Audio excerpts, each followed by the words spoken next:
जय मिथिला जय मैथिली। हम गुड़िया झा एकटा मैथिली गीत गाबि रहल छी जे कि रामजीके विवाह कालके अछि। जखन मिथिलानी सखी सब रामजीके मधुर स्वरसँ गाली दैत स्वागत कऽ रहल छलखिन हँ, से अहाँ सब लोकनि आउ और सुनल जाओ। राम जी से पूछे हो, राम जी से पूछे जनकपुर के नारी, बता दे बबुआ लोगवा देत काहे गाड़ी, बता दे बबुआ लोगवा देत काहे गाड़ी, बता दे बबुआ। राम जी से पूछे हो, राम जी से पूछे जनकपुर के नारी, बता दे बबुआ लोगवा देत काहे गाड़ी, बता दे बबुआ लोगवा देत काहे गाड़ी, बता दे बबुआ। तोहरा से पूछूं मैं ओ धनुर्धारी, तोहरा से पूछूं मैं ओ धनुर्धारी, एक भाई गोड़ काहे, एक भाई गोड़ काहे, एक काहे काड़ी, बता दे बबुआ लोगवा देत काहे गाड़ी, बता दे बबुआ लोगवा देत काहे गाड़ी, बता दे बबुआ।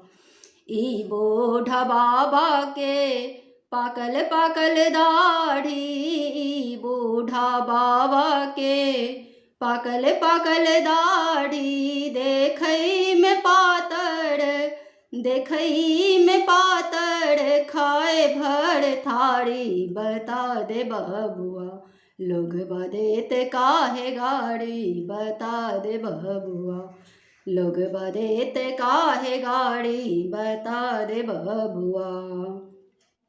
राम जी से पूछे हो, राम जी से पूछे जनकपुर के नारी, बता दे बबुआ लोगवा देत काहे गाड़ी, बता दे बबुआ लोगवा देत काहे गाड़ी, बता दे बबुआ।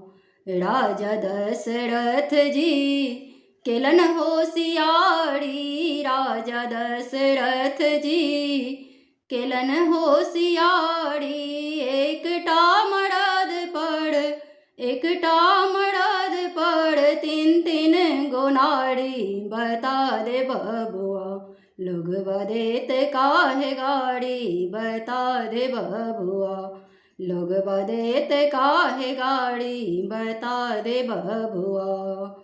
कहथिन स्नेह लता मन में बिचारी, कहथिन स्नेह लता मन में बिचारी, हम सब लागबानी, हम सब लागबानी सरहोज साड़ी, बता दे बबुआ लोगवा देत काहे गाड़ी, बता दे बबुआ लोगवा देत काहे गाड़ी, बता दे बबुआ।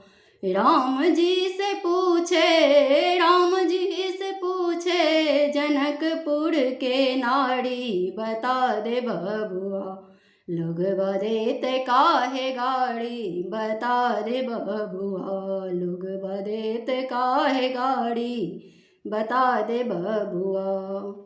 जय मिथिला।